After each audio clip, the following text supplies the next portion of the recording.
Hello बच्चे। आज पहली बार हम 9th के कॉन्सेप्ट वाले क्लास में आए हुए हैं कॉन्सेप्ट सीखने के लिए। सब्जेक्ट है हम लोगों का फिजिक्स। सब्जेक्ट है फिजिक्स और 9th क्लास का फिजिक्स हम लोग पढ़ने जा रहे हैं।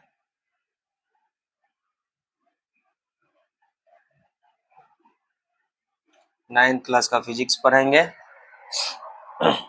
मेरा ये यूट्यूब चैनल है, आप लोग इसी पर आकर के पढ़ाई आगे जारी रख सकते हैं। मेरा ये कॉन्टैक्ट नंबर है ऑफलाइन क्लास के लिए। आगे चलते हैं।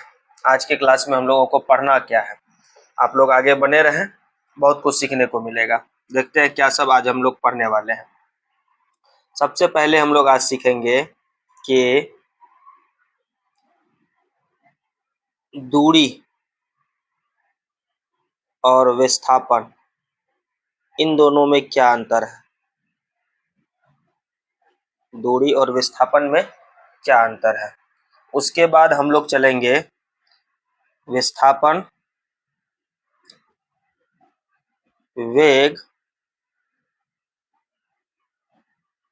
त्वरण। एक ये सेक्शन पढ़ना है, विस्थापन, वेग और त्वरण। ठीक है, ये वाला जो सेक्शन है हम लोगों का दूरी और विस्थापन, ये सबसे पहले स्टेप में हम लोगों को केवल अंतर समझ लेना है कि दूरी किसे कहते हैं, विस्थापन किसे कहते हैं। उसके बाद हमको विस्थापन, वेग और त्वरण, इन तीनों का सूत्र, इन तीनों का मात्रक, इन तीनों का इंग्लिश, इन तीनों का प्रतीक यानी सिंबल क्या होता है, ये आज जानने वाले हैं आप लोग।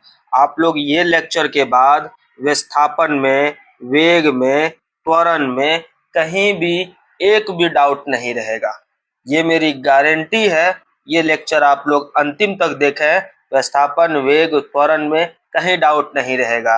केवल यहीं तक नहीं, विस्थापन के अगले पड़ाव पे चलेंगे, वेग के अगले पड़ाव पे चलेंगे और त्वरण में भी अगले पड़ाव पे चलेंगे। देखिए हम लोग क्या पढ़ने वाले हैं। विस्थापन के बाद हम लोग पढ़ेंगे कोणीय विस्थापन। विस्थापन के बाद क्या पढ़ने वाले हैं, कोणीय विस्थापन। कोणीय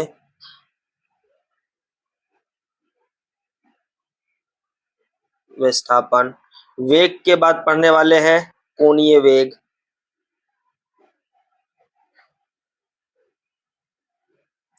कोणीय वेग। त्वरण के बाद पढ़ने वाले हैं कोणीय त्वरण।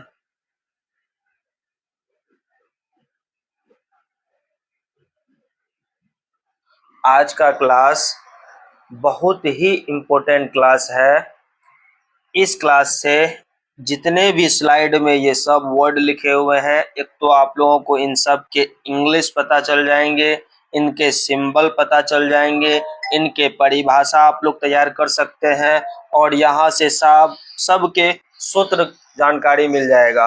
और इन सब के बीच में क्या अंतर है, कौन किससे अलग है, एक ये भी जानकारी आप लोगों को होने वाली है। इसलिए कम से कम ये शॉर्ट लेक्चर होगा, ये 10 से 15 मिनट में ये कंसाइज हो जाएगा ये लेक्चर, या ज्यादा से ज्यादा 25 मिनट जा सकता है।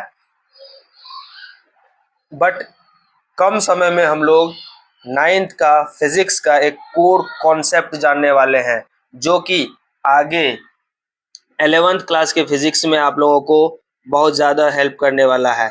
11th में बच्चे पहुंच जाते हैं, इन सब के बारे में जानकारी नहीं रहता है। वहाँ 11th के टीचर को बड़ी कठिनाई का सामना करना पड़ता है कि बच्चे को फिर से 9th का सिलेबस पढ़ाना होता है। इस वजह से आप लोग 9th में जो है वो 9th का जो कॉन्सेप्ट है वो यहीं पे बिल्ड कर लें। काफ़ी समय है आप लोगों के पास में, वहाँ टीचर के पास में 11th में सीमित समय होता है। इस सीमित समय में आप लोगों को बेसिक बताया जाता है, फिर आगे उतना कम समय में बच्चे अपना कॉन्सेप्ट को बिल्ड नहीं कर पाते हैं। इस वजह से हम चाहते हैं यूट्यूब पे आकर के जो कोर कॉन्सेप्ट है फिजिक्स का वो हम लोग डिस्कस करें। चलिए, सबसे पहला स्टेप हम लोगों का होगा कि दूरी। सबसे पहला स्टेप क्या होगा, दूरी। और फिर विस्थापन, ये समझना। दूरी विस्थापन में क्या अंतर है, क्या है ये दूरी विस्थापन। देखिए, दूरी को हम लोग इंग्लिश में डिस्टेंस बोलते हैं। क्या बोलते हैं? डिस्टेंस। लिख नहीं पाएंगे, समय का अभाव, समझ लीजिए जगह का अभाव है। देखिए, दूरी, दूरी को हम लोग डिस्टेंस बोलते हैं, विस्थापन को हम लोग डिस्प्लेसमेंट बोलते हैं। डिस्टेंस और डिस्प्लेसमेंट। देखिए, दो जगह है, दो जगह, ये दो जगह जाने का, स्थान ए और स्थान बी जाने का जो जो भी पाथ हम लोग तय करेंगे, ए से बी जाने के लिए जो पाथ हम लोग तय करेंगे, वो पाथ, वो जो रास्ता होगा, वो क्या कहलाएगा? दूरी। हम लोग ऐसे जा सकते हैं, ये भी दूरी है। हम लोग ऐसे जा सकते हैं, ये भी दूरी है। हम लोग ऐसे ऐसे ऐसे भी जा सकते हैं, ये भी हम लोग का क्या है? दूरी है। और एक रास्ता इसमें, इन सब में एक कई रास्ते हो सकते हैं ए से बी जाने के, ए से बी जाने के कई रास्ते हो सकते हैं। उनमें से हमने जो भी रास्ता अपनाया है, वो रास्ता जितनी दूरी चले हैं वो दूरी है। और इन सब में एक ऐसा भी आएगा, जैसे कि हम लोग सबसे सीधी रेखा जा सकते हैं, सबसे सीधी रेखा जा सकते हैं। तो ये हम लोगों का जो लाल कलर में है, ये विस्थापन है।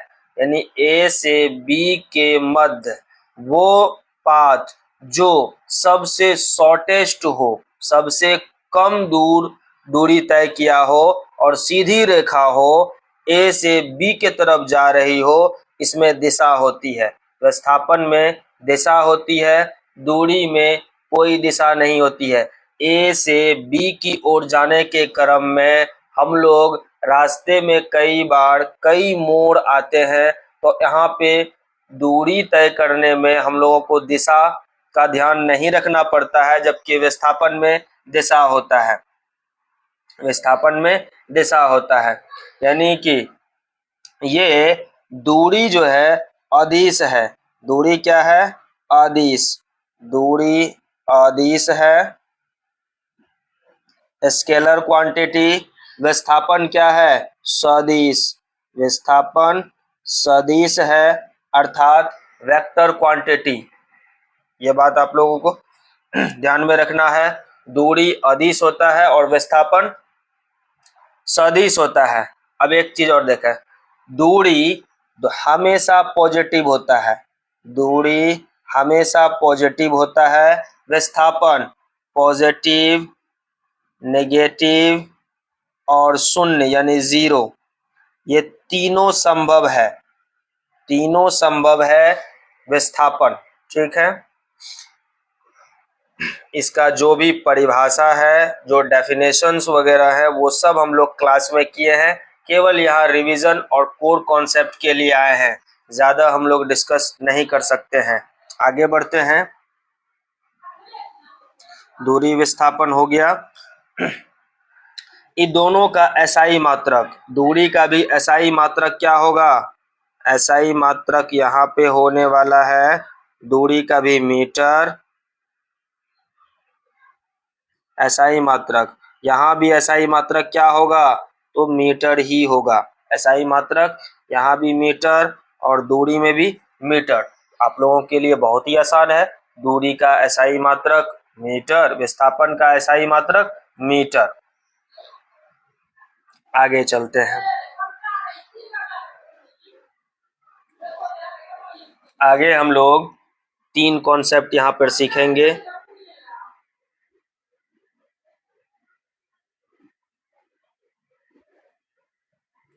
विस्थापन,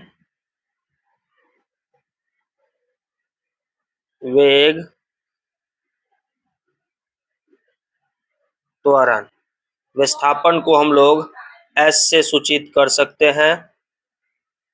वेग को हम लोग v से सूचित कर सकते हैं, त्वरण को हम लोग a से सूचित कर सकते हैं। ठीक है, ये तीनों सदिश है, विस्थापन, वेग, त्वरण, ये तीनों क्या है, सदिश है। विस्थापन का परिभाषा देखें। विस्थापन दो स्थान के बीच में शॉर्टेस्ट दूरी, सबसे कम दूरी को हम लोग क्या बोलेंगे, विस्थापन बोलेंगे। वेग की परिभाषा में आइए। वेग का परिभाषा हम लोग का हो जाता है, वेग बराबर विस्थापन में परिवर्तन की दर को, विस्थापन में परिवर्तन की दर को, विस्थापन में परिवर्तन की दर को वेग कहा जाता है। विस्थापन में परिवर्तन की दर को वेग कहा जाता है, और वेग सदिश राशि है। वेग सदिश राशि है। देखिए, मात्रक क्या हो जाएगा वेग का, वेग का मात्रक हो जाएगा मीटर पर सेकेंड। क्या होगा, मीटर पर सेकेंड, मीटर पर सेकेंड। आगे बढ़ते हैं।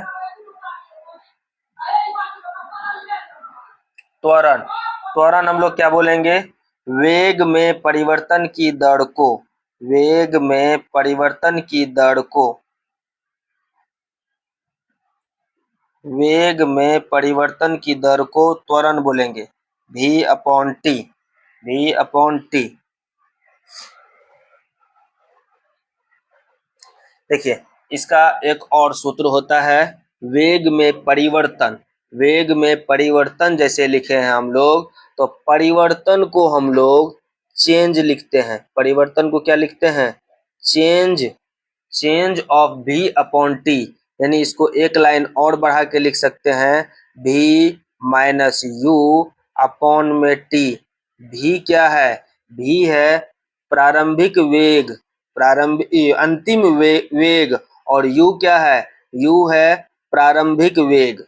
अंतिम वेग घटा प्रारंभिक वेग बटे में t करेंगे तो हमको क्या मिलेगा, त्वरण मिलेगा। त्वरण, त्वरण का मात्रक होता है मीटर, त्वरण का मात्रक होता है मीटर प्रति सेकंड स्क्वायर, मीटर प्रति सेकंड स्क्वायर। ये तीनों आप लोग अच्छे से स्लाइड लें, यहाँ पे फॉर्मूला है, तीनों का मात्रक है। विस्थापन का मात्रक क्या होगा, तो मीटर, विस्थापन का मीटर होगा, वेग का मीटर पर सेकंड होगा, और त्वरण का, त्वरण का होगा मीटर प्रति सेकंड स्क्वायर। त्वरण का मीटर प्रति सेकंड स्क्वायर, वेग का मीटर पर सेकंड, और विस्थापन का मीटर, विस्थापन का मीटर। हमें उम्मीद है कि आप लोग स्क्रीनशॉट ले लिए होंगे। आगे बढ़ते हैं।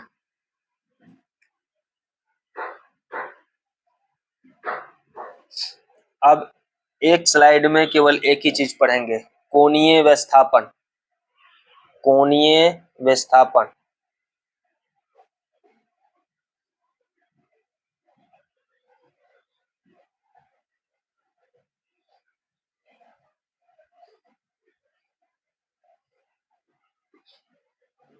विस्थापन, देखिए, कोणीय विस्थापन को हम लोग एंगुलर डिस्प्लेसमेंट बोलते हैं।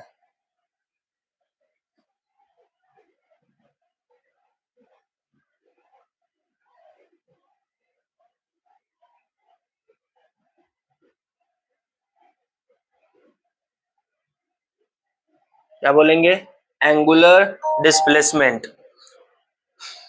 देख, यहाँ पे कॉन्सेप्ट बड़ी जबरदस्त कॉन्सेप्ट है, आप लोग सीखें इसको। कोणीय विस्थापन,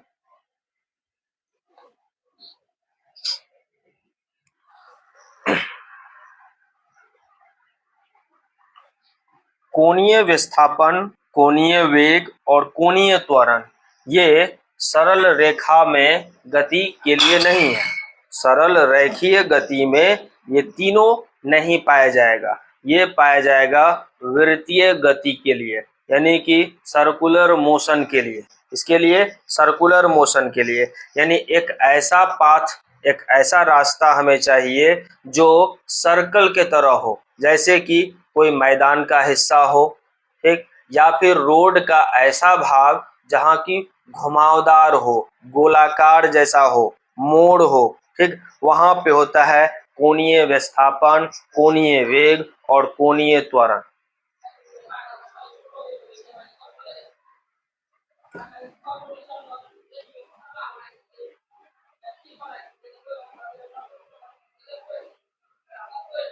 ठीक, ये एक वृत्त का भाग है।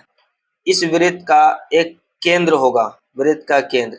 मान लेते हैं कोई वस्तु ये ए स्थान पे था, ए से बी स्थान पे चला गया, ए से बी स्थान पे चला गया। ए से केंद्र की दूरी ये भी त्रिज्या है, बी से केंद्र की दूरी ये भी त्रिज्या है, यानी ये तो आर है। ये क्या है? आर, त्रिज्या। और ए से बी आर्क है। ए से बी क्या है? आर्क है, यानी चाप। ए से बी क्या है? इसको हम लोग चाप बोलते हैं, यानी इसको दर्शाते हैं एल से। एल से दर्शाते हैं। देखिए आर बराबर यहाँ लिख सकते हैं हम लोग त्रिज्या, त्रिज्या। एल बराबर लिख सकते हैं हम लोग चाप, चाप। ए से बी चाप है। अगर हम लोग ज्यादा वृत्त में दूरी कवर करेंगे तो एल बढ़ेगा, या कम दूरी तय करेंगे तो चाप घटेगा। चाप को इंग्लिश में हम लोग आर्क बोलते हैं, आर्क। ठीक है, अब देखिए A B arc, A B चाप केंद्र पर, ए बी चाप केंद्र पर जितने डिग्री का कोण बनाता है उस कोण को हम लोग बोलते हैं कोणीय विस्थापन। कोण का जो भी मान होगा, मान लेते हैं कोण थीटा है तो थीटा को हम लोग क्या बोलते हैं? कोणीय विस्थापन। अच्छा, एक फैक्ट है यहाँ पे, कोणीय विस्थापन को हम लोग थीटा से ही सूचित करते हैं। कोणीय विस्थापन को हम लोग थीटा से सूचित करते हैं। कोणीय विस्थापन थीटा से सूचित किया जाता है। अब देखें तो कोणीय विस्थापन का क्या सूत्र होगा? सूत्र यहां से सीखे बढ़िया से। थीटा बराबर होता है एल, एल बटा आर, एल बटा आर, वो भी रेडियन होता है। इसका मात्रक क्या होगा? रेडियन। इसका मात्रक होगा रेडियन।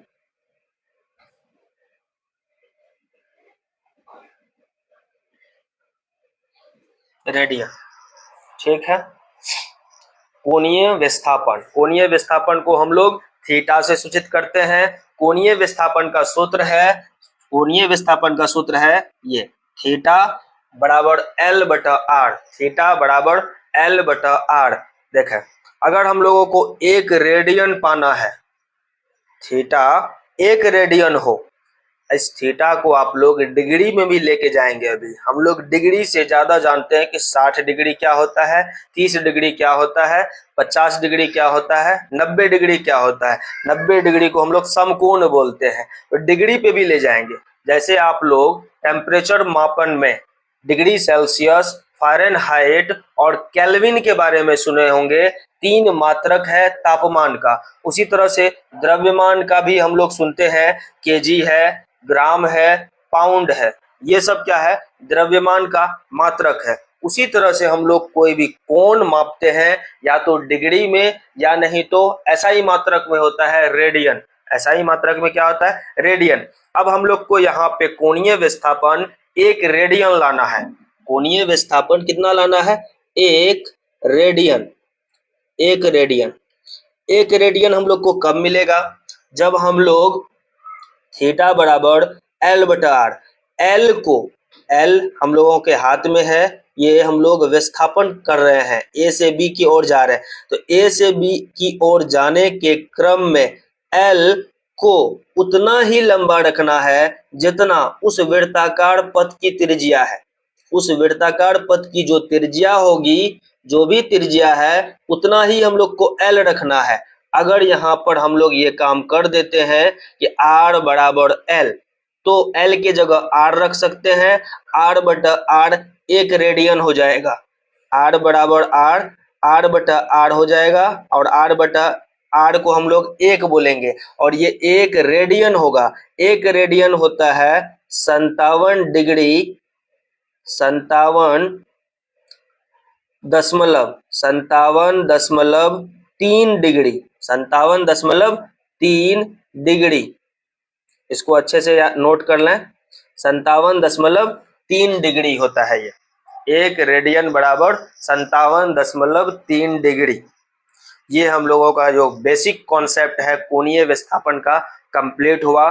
परिभाषा हम लोग जगह के अभाव में नहीं लिख पा रहे हैं। क्लास अटेंड करें मेरा ऑफलाइन क्लास, बोर्ड में व्हाइट बोर्ड पे अच्छे से परिभाषा और फिर डायग्राम, और स्टूडेंट के बीच में जो ऑफलाइन क्लास है उसका कोई तोड़ नहीं ले सकता है ऑनलाइन। ठीक है, ऑनलाइन में बच्चे कितने देर पढ़ते हैं, क्या सुनते हैं, कोई देखने नहीं गया है। आजकल बच्चे ईमानदार कम, क्रिकेट ज्यादा, क्रिकेट को फॉलो ज्यादा करते हैं। कोणीय विस्थापन यानी एंगुलर डिस्प्लेसमेंट, क्या बोले, अभी तो आईपीएल सीजन चल रहा है। आगे बढ़ते हैं, कोणीय विस्थापन का आप लोग स्क्रीनशॉट ले लें, फिर आगे बढ़ेंगे हम लोग कोणीय वेग पर।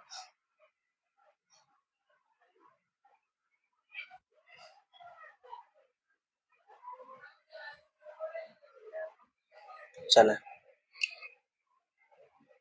आगे है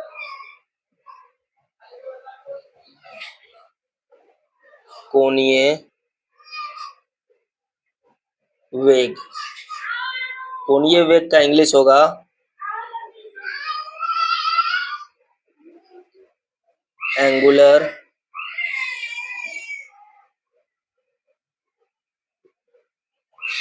वेलोसिटी।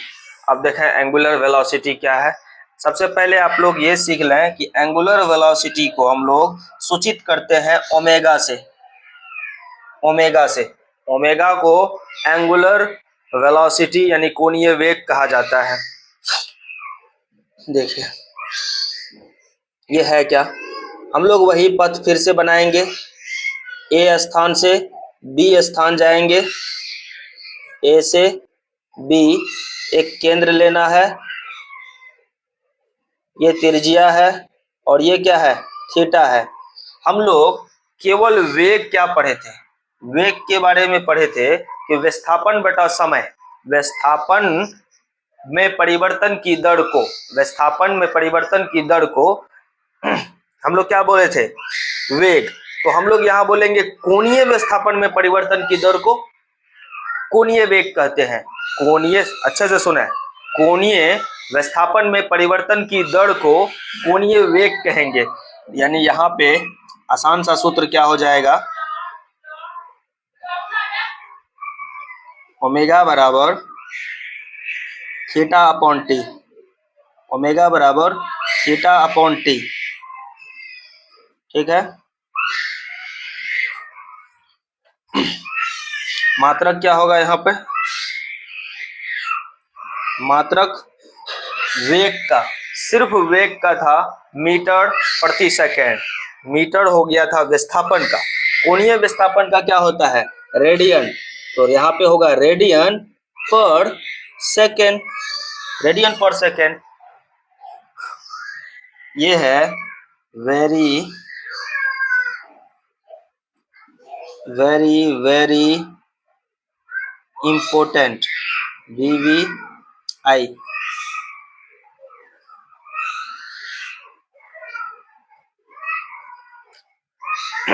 कई बार क्वेश्चन पूछा जा चुका है कि ओमेगा, ओमेगा यानी कि कोणीय वेग का मात्रक क्या है, तो रेडियन पर सेकेंड है, रेडियन पर सेकेंड होता है। आगे बढ़ते हैं हम लोग, अब कोणीय त्वरण में चल देंगे, इसमें चलेंगे कोणीय त्वरण में।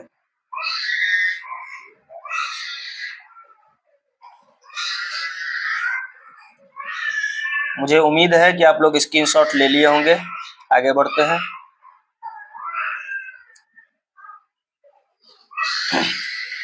कोणीय त्वरण।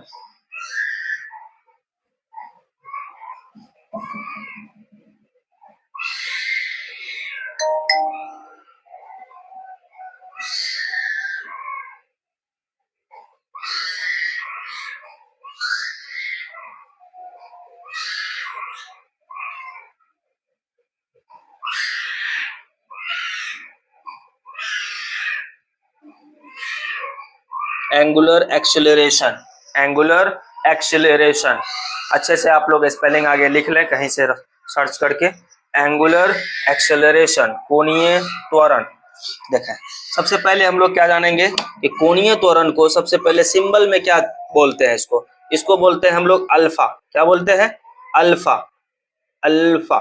अब देखिए, अल्फा को क्या बोलेंगे हम लोग? कोणीय त्वरण को कोणीय वेग में परिवर्तन की दर को, कोणीय वेग में परिवर्तन की दर को कोणीय त्वरण कहते हैं। अच्छे से परिभाषा सुने और नोट कर लें, हो सके तो स्पीड को कम करके परिभाषा लिख दें। कोणीय वेग में परिवर्तन की दर को कोणीय त्वरण कहते हैं। कोणीय वेग में परिवर्तन की दर को कोणीय त्वरण कहते हैं। डायरेक्ट हम सूत्र पे जाते हैं। आप अल्फा बराबर ओमेगा 2 माइनस ओमेगा 1 बटे में टी।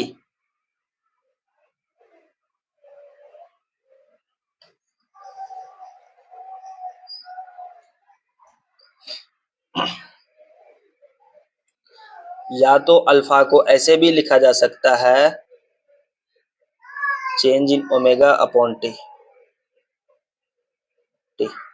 ठीक है, ऊपर में अल्फा है, ऊपर में चेंज इन ओमेगा है, यानी कि ओमेगा 2 में से ओमेगा 1 घटेगा, यानी कुछ एंगुलर वेग में से, कोणीय वेग में से कोणीय वेग कुछ घटेगा, घट करके कोणीय वेग ही आएगा। यानी ऊपर है रेडियन पर सेकेंड और नीचे क्या है? सेकेंड, यानी रेडियन पर सेकेंड स्क्वायर। इसका मात्रक लिख रहे हैं।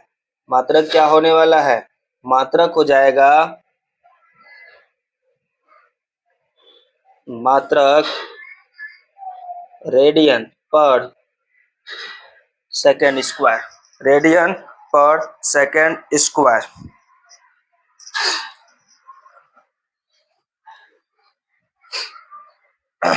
उम्मीद है कि आप लोग स्क्रीनशॉट ले लिए होंगे। कोणीय त्वरण का यही कॉन्सेप्ट है। आगे बढ़ते हैं। इस क्लास के बारे में कुछ इंपॉर्टेंट चीज बता देते हैं कि ये सब कहाँ काम देगा। आप लोग 9th में है, ऐसा नहीं सोचा कि केवल 9th में ये काम देगा, नहीं। आगे बढ़िए।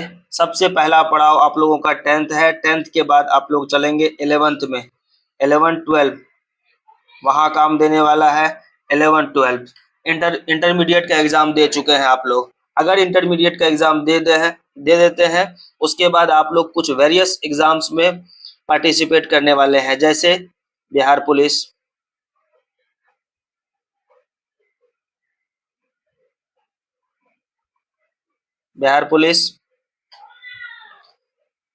DLED,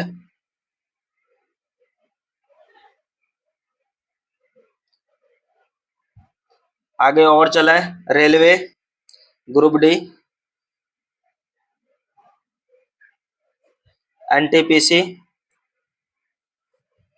और भी वेरियस टाइप के जो भी एग्जाम हैं, ये सब एग्जाम में फिजिक्स के ये क्लास काम आएंगे। ऐसा नहीं सोचे कि ये 9th का है।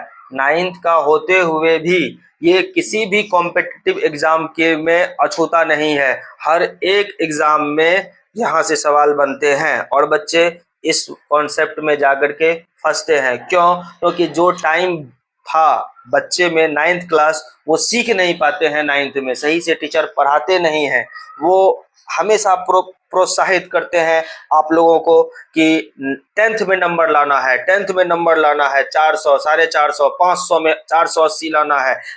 ये नहीं बता सकते हैं कि 9th भी कितना इम्पोर्टेंट है। 9th फाउंडेशन है 11th के लिए, 12th के लिए। जब तक आप लोग 9th नहीं पढ़ेंगे तब तक आप लोग नीट नहीं निकाल सकते हैं। जब तक आप लोग 9th नहीं पढ़ेंगे तब तक आप लोग IIT का एग्जाम क्लियर नहीं कर सकते हैं। आगे बहुत ही